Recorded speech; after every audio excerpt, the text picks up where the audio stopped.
यद्यपि परम पूज्य गुरुदेव ने तो बहुत सारे सूत्र दिए हैं, पर उसमें से कुछ छांट करके आपके काम लायक सूत्र।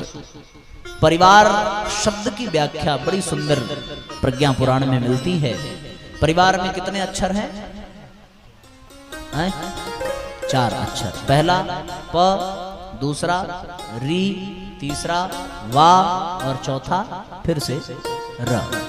परिवार, ये 4 अक्षर हमें कुछ सूत्र प्रदान करते हैं। यदि इन सूत्रों को हम अपने जीवन में उतारें तो हमारा गृहस्थ भी तपोवन बन जाएगा। पहला सूत्र कौन सा? प यानी पवित्रता, प यानी परिपक्वता। दूसरा कौन सा? वा, वा यानी वाक्पटुता, माने बोलने की शैली। दूसरा री है ना, री, री यानी रिजुता, रिजुता यानी सरलता, सहजता। वा यानी वाक्पटुता और र यानी रसमयता, रसमयता यानी प्रेम। तो परिवार में क्या क्या चीजें होनी चाहिए? पहले तो पवित्रता होनी चाहिए सबके जीवन में, फिर परिपक्वता होनी चाहिए सबके जीवन में, फिर सबके जीवन में सरलता होनी चाहिए, सौम्यता होनी चाहिए, फिर वाक्पटुता, कहाँ बोलना है, कैसे बोलना है, कितना बोलना है, कब बोलना है, इसका ज्ञान होना चाहिए। और अंतिम है र यानी रसमयता यानी प्रेम। परिवार में निस्वार्थ प्रेम होना चाहिए। जहां ये 4 चीजें हैं वहां परिवार धरती का स्वर्ग बन जाता है, और जहां ये चारों चीज नहीं है वहां परिवार युद्ध का आंगन बन जाता है। वहां फिर शत्रुओं को खोजने की आवश्यकता नहीं पड़ती, शत्रु अपने आस्तीन में ही पलते हैं और वो हमें ही डसते हैं। इसलिए अपने परिवार को तपोवन बनाने के लिए, अपने गृहस्थी को तपोवन बनाने के लिए हमें इन सूत्रों को अपने जीवन में स्थान देना चाहिए। पवित्रता का जीवन में होना बहुत आवश्यक है। जीवन में यदि पवित्रता न हो तो हमारा जीवन बेकार हो जाता है। पवित्रता का तात्पर्य शरीर से नहीं है। शरीर को साफ करने की प्रक्रिया को पवित्रता नहीं, स्वच्छता कहते हैं। स्वच्छता और पवित्रता में बड़ा अंतर है। घर की सफाई को स्वच्छता कहेंगे, लेकिन आप मंदिर को यदि साफ देखें तो मंदिर को कहा जाएगा कि बड़ा पवित्र प्रांगण है। घर को पवित्र प्रांगण नहीं कहा जाएगा, घर को स्वच्छ कहा जाएगा, पर मंदिर को पवित्र कहा जाएगा। तन को स्वच्छ कहा जाएगा, लेकिन मन को पवित्र कहा जाएगा। विचारों को पवित्र कहा जाएगा, भावनाओं को पवित्र कहा जाएगा, अंतःकरण को पवित्र कहा जाएगा। स्वच्छता बाहरी होती है, जो हमें दिखाई दे रहा है उसको साफ करना स्वच्छता है, और जो नहीं दिखाई दे रहा है उसको शुद्ध कर लेना ही पवित्रता है। और जीवन उससे नहीं चलता जो दिखाई दे रहा है, जीवन उससे चलता है जो दिखाई नहीं दे रहा है। विचारों की पवित्रता होनी चाहिए, भावनाओं की पवित्रता होनी चाहिए। यदि विचार और भावना पवित्र हो, मन पवित्र हो, तो निस्संदेह है तन भी पवित्र होगा, घर भी पवित्र होगा, मंदिर भी पवित्र होगा। ये आप जान लीजिए। इसलिए जीवन में पवित्रता होनी चाहिए। हमने स्वच्छता पे ध्यान दिया, पर हमारी भारतीय संस्कृति स्वच्छता को बाद में स्थान देती है, पहले वो पवित्रता को स्थान देती है। हमारे यहाँ स्वच्छता की भी महिमा है, ऐसी बात नहीं है। हमारे यहाँ स्वच्छता का भी एक बहुत बड़ा नियम है, एक बहुत बड़ा कानून है। घर में चप्पल पहन करके न जाना, किसी भी व्यक्ति का रसोई में न घुस जाना, बिना स्नान किए भोजन न बनाना, ऐसी बहुत सारी चीजें स्वच्छता के नियम के अनुसार हमारे घर परिवार में हम निभाते हैं। पर वो स्वच्छता पर्याप्त नहीं है, स्वच्छता के साथ साथ पवित्रता भी होनी चाहिए। हमारा मन शुद्ध हो, हमारे विचार शुद्ध हो। आप विश्वास नहीं करेंगे, आज हमारे परिवार में ही हमारी बहन बेटियां सुरक्षित नहीं हैं, क्योंकि परिवार के लोगों का ही मन अपवित्र हो चुका है, परिवार के लोगों की भावनाएं दूषित हो चुकी हैं, परिवार के लोगों के ही विचार कुंठित हो चुके हैं। परिवार में पवित्रता हो तो घर में कभी भी कोई समस्या नहीं आएगी। प्रत्येक व्यक्ति का मन पवित्र और शुद्ध होना चाहिए। अगर हमारे मन में स्वार्थ है, हमारा मन संकीर्णता से भरा पड़ा है, हमारा मन अहंकार में है, हम अज्ञानी हैं, तो हम घर में पवित्र वातावरण नहीं बना सकते। पवित्र वातावरण कैसे बनेगा? पवित्र वातावरण तब बनेगा जब हमारी भावनाएं शुद्ध होंगी, हमारा विचार शुद्ध होगा। व्यक्ति की भावनाएं जैसी होती हैं, व्यक्ति का जीवन भी वैसा हो जाता है, व्यक्ति का दृष्टिकोण भी वैसा हो जाता है। आदमी का दृष्टिकोण, उसकी भावनाएं, उसका विचार ही उसके संसार का निर्माण करता है। जैसी दृष्टि होगी वैसी सृष्टि होगी। परम पूज्य गुरुदेव ने एक अध्याय लिखा, हमारी दृष्टि जैसी होगी वैसी हमारी सृष्टि होगी। एक आदमी के आंख पे कोई समस्या आ गई, वो आंख से थोड़ा कम दिखाई देने लगा, धीरे धीरे उसके आंख की रोशनी खत्म हो गई। बहुत इलाज किया पर कोई संभव न हुआ। हमारे भारतीय संस्कृति में दवा के साथ साथ दुआ का भी विधान है। उन लोगों ने किसी संत के पास ले जाकर के प्रार्थना की, प्रभु आप आशीर्वाद दें तो इसका कल्याण होगा। उन संत ने कहा कि तुम एक काम करो, तुम्हारी आंख की रोशनी वापस आ जाएगी, थोड़ा कठिन है। बोले क्या कठिन है? कठिन ये है कि आज के बाद तुम हरे रंग के सिवा कुछ भी मत देखना। क्या सूत्र दिया? कि हरे रंग के सिवा कुछ भी मत देखना। उसने कहा महाराज आंख की रोशनी के लिए हम कुछ भी कर सकते हैं, बहुत प्रयास किया नहीं ठीक हुआ, हम ये भी कर लेंगे। 10 दिन बीत गया, संत के मन में आया कि चल करके देखें जरा कि सुधार हुआ कि नहीं हुआ। जिज्ञासा थी। जैसे ही संत उसके दरवाजे पर पहुंचे और दरवाजा खोला, वैसे ही ऊपर से किसी नौकर ने बाल्टी में हरा रंग भर के संत के ऊपर फेंका और संत पूरा ऊपर से नीचे तक हरे रंग के हो गए। अंदर प्रवेश किया बड़ी मुश्किल से, तो संत ने देखा सारी दीवारें हरी हैं, सारा पर्दा हरा है, सारी टीवी टेप सब हरे, दरवाजा तक हरा कर दिया, रिमोट तक हरा कर दिया, जिस प्लेट में खाना खा रहा है वो प्लेट भी हरे रंग से रंगवा दिया, टेबल सोफा बेडशीट सब हरा। आप कल्पना नहीं कर सकते, पत्नी को हरे रंग की साड़ी पहनाई और चेहरे पर भी हरे रंग की लिपस्टिक। कैसा लगेगा यार हरे रंग का लिपस्टिक? बाल भी उसके काले नहीं रह गए होंगे, बाल भी पूरा हरा कर दिया होगा, नाक नस्क सब, सारे बच्चे छोटे छोटे खेल रहे सब हरे हरे, पूरा घर हरा भरा है, एकदम हरियाली से भरा हुआ। जैसे ही उसने ऐसी व्यवस्था बनाई कि घर में कोई मेहमान आवे उसके ऊपर हरा रंग डालो और वो भी हरा हो जाए, पूरा टोटल। रिश्तेदार आना छोड़ दिए थे, गुरुजी आए इतने दिन बाद, गुरुजी घुसे वो भी हरे हो गए। वो एक आदमी को फिक्स करके रखा था कि घर में वो आए तो ऊपर से हरा रंग डालना। बड़ा खुश था कि गुरुजी ने जैसा कहा है वैसा मैं कर रहा हूं। पता चला गुरुजी आए हैं, देखा, नौकर से पूछा गुरुजी हरे हो गए? नौकर ने कहा हाँ साहब एकदम हरे हो गए। तब आंख खोली उसने और गुरुजी को प्रणाम किया, गुरुदेव आपने जैसा बोला था मैंने बिल्कुल वैसा सब कुछ हरा कर डाला। उसे ये उम्मीद थी गुरुजी बड़े प्रसन्न होंगे, और गुरुजी ने खींच के एक तमाचा मारा, तुम्हारे जैसा मूर्ख मैंने आज तक नहीं देखा। इतना झंझट तुमने पाल लिया अपनी जिंदगी में, इतना बवाल कर दिया, इतने लोगों को परेशान कर दिया, पत्नी बच्चों तक हरा कर डाला। अरे बेवकूफ, अरे गधे, इतना सब कुछ करने की बजाय तू केवल एक छोटा सा काम करता, वो अपने आंख पर हरे रंग का चश्मा पहन लेता तो सारी दुनिया तुझे हरी दिखाई पड़ती। लेकिन तू ये करने की बजाय सारी दुनिया को हरा करने चला था।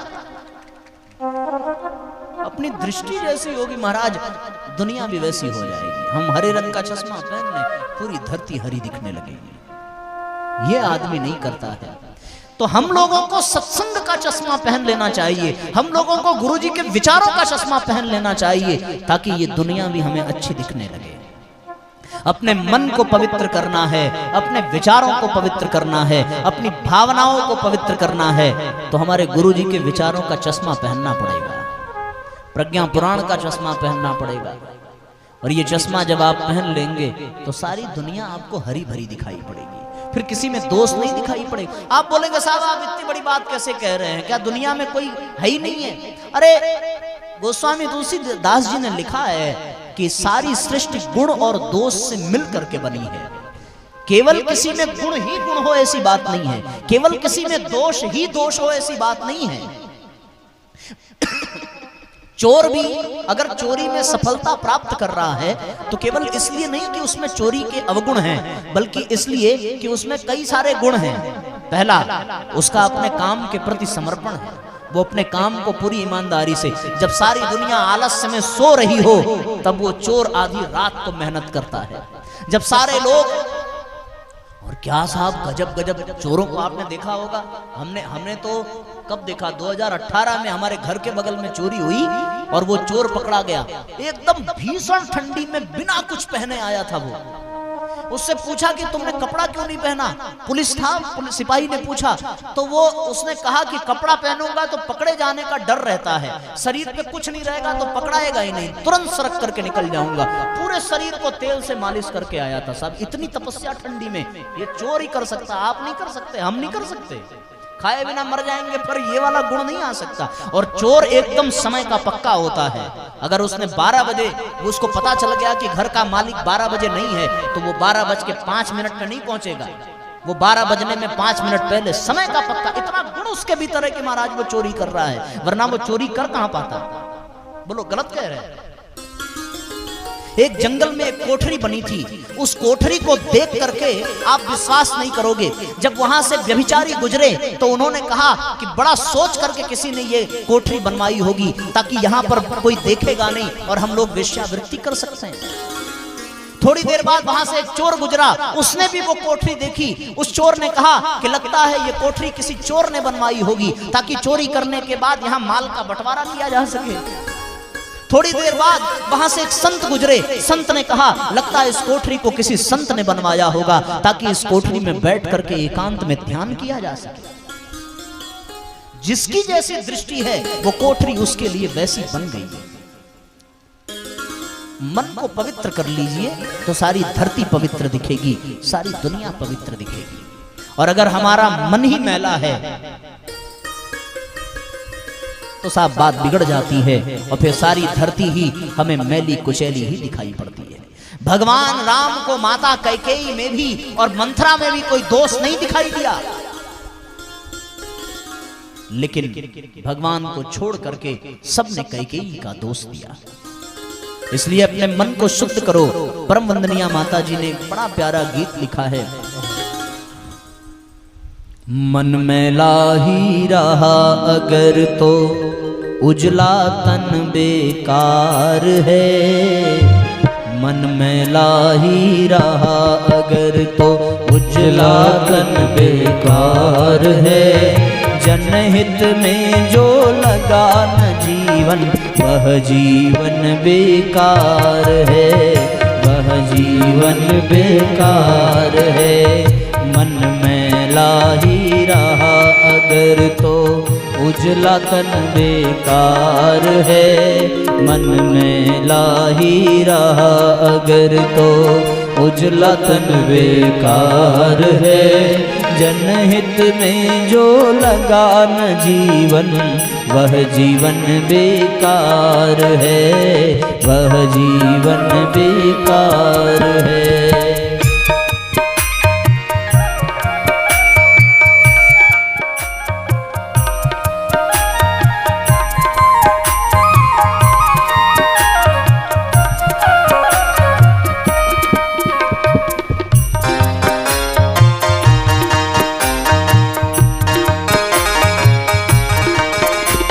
क्या कर रहा है भैया, ठीक करिए।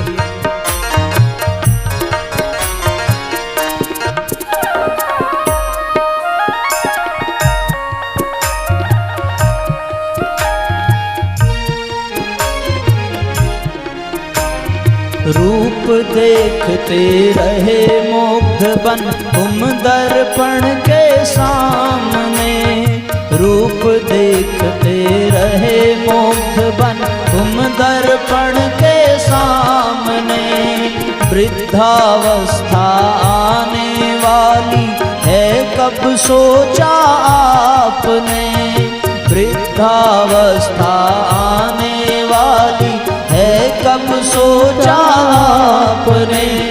याद न आया कभी तुम्हें जो याद न आया कहीं तुम्हें जो काम दिया भगवान ने, काम दिया भगवान ने। दिखा सका जो मैल न मन का, दिखा सका जो मैल न मन का, वह दर्पण बेकार है। मन में लाही रहा अगर तो उजला तन बेकार है। मन में लाही रहा अगर तो उजला तन बेकार है।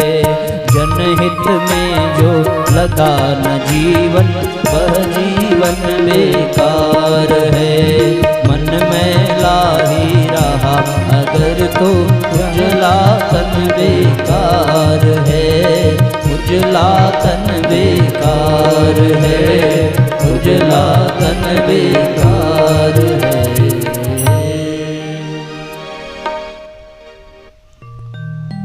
मन अगर मैला रह गया तो तन कितना भी सुंदर हो जाए बेकार है। एक स्त्री यदि किसी रास्ते से गुजरे तो जो कामी है उसे उसके भीतर कामिनी नजर आएगी। जो वृद्ध है जिसमें वात्सल्य की भावना है उसे वो पुत्री नजर आएगी।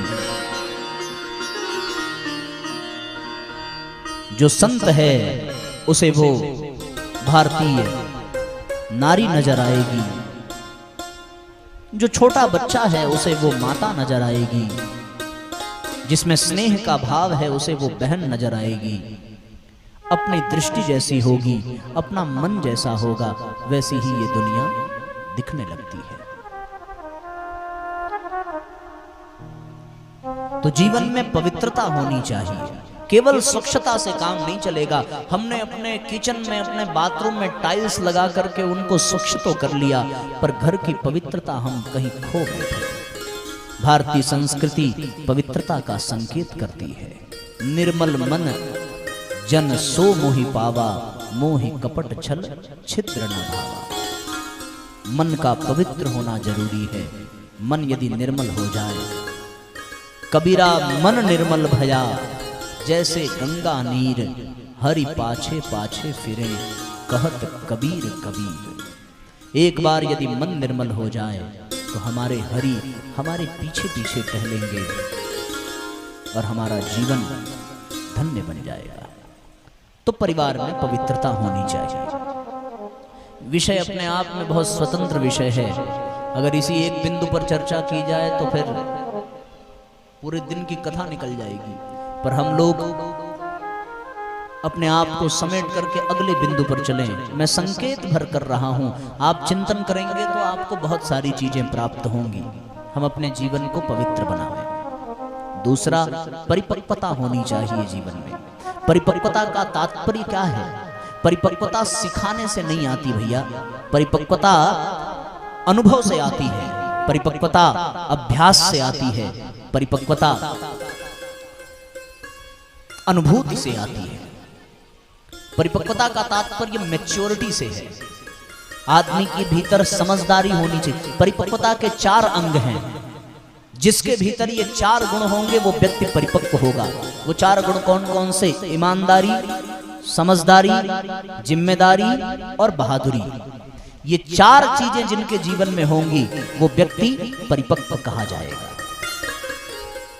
भगवान राम के परिवार को आप देखिए। भगवान राम को जब वनवास मिला और माता कैकेयी ने उनसे कहा कि राम, तुम्हारे पिता तुम्हारी वजह से अचेत हो गए हैं। भगवान राम ने कहा कि मैया, हमसे कौन सा अपराध हो गया जो हमारे पिता हमसे बात नहीं करते? इनके कष्ट का कारण क्या है? कैकेयी ने कहा कि इनके कष्ट का कारण तुम हो। राम अचंभे में पड़ गए।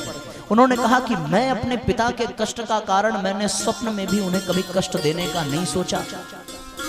मेरी वजह से कष्ट, आप आदेश करिए, इनके कष्ट को मिटाने के लिए मैं हर संभव प्रयास करूंगा। इनके रास्ते में यदि कांटे होंगे तो मैं अपनी चमड़े को निकाल करके बिछा दूंगा, पर अपने पिता के चरणों में कोई कांटा चुभने नहीं दूंगा।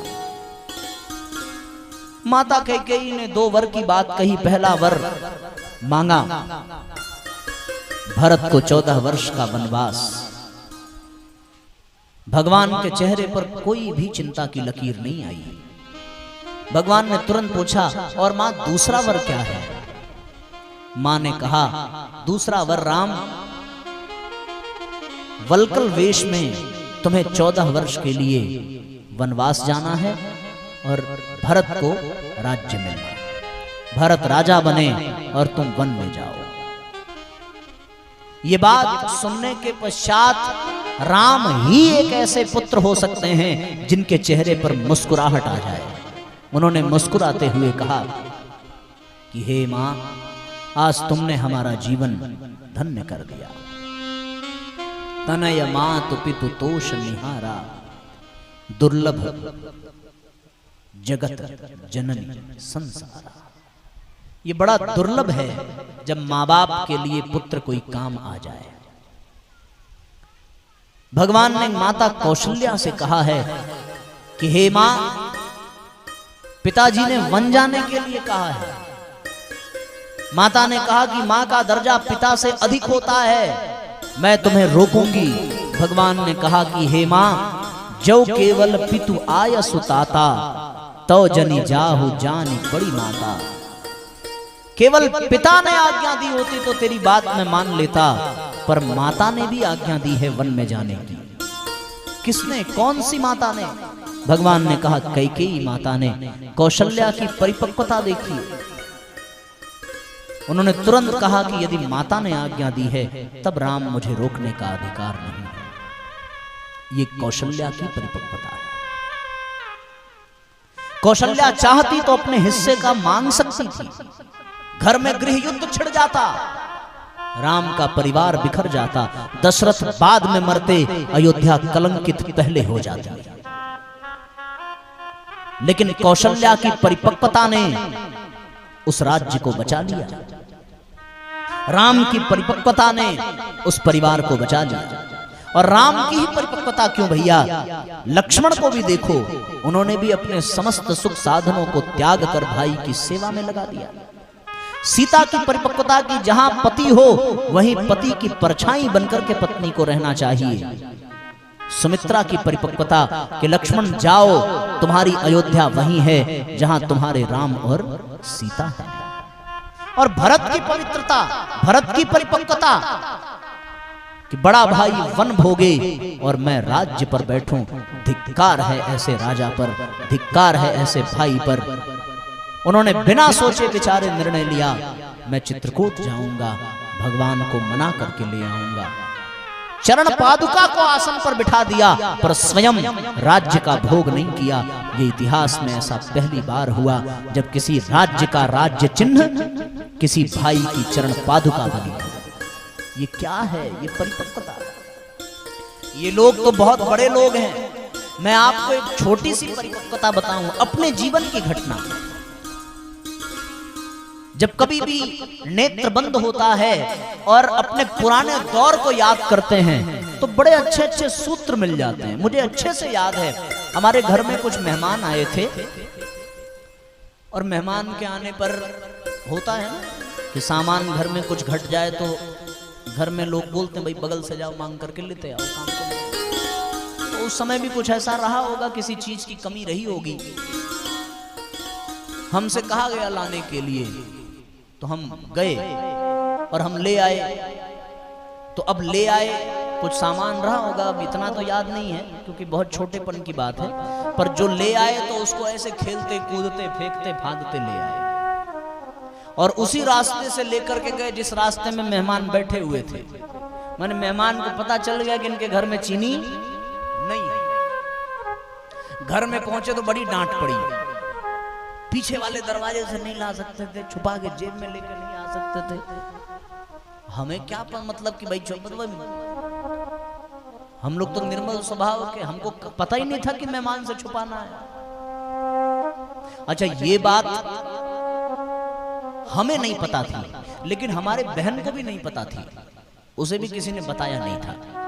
हमको कुछ लाने के लिए भेजा गया था, उसको कुछ लाने के लिए भेजा गया था। और मुझे याद है, अपना वाला तो नहीं याद है कि हमें क्या लाने के लिए भेजा गया था, पर उसका वाला याद है कि उसको क्या लाने के लिए भेजा गया था।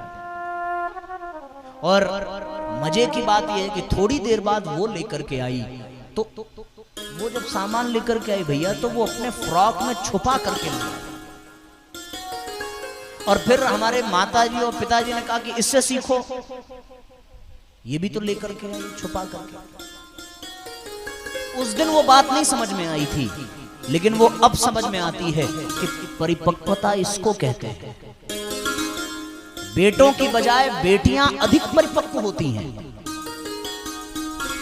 छोटी छोटी चीजें याद हैं, हम लोग क्रिकेट खेलने में ये ध्यान नहीं देते थे कि घर का काम पड़ा है कि बचा है, पर वो कभी भी घर का काम बचा हो तो वो खेल छोड़ करके जाती थी और घर का काम करती थी।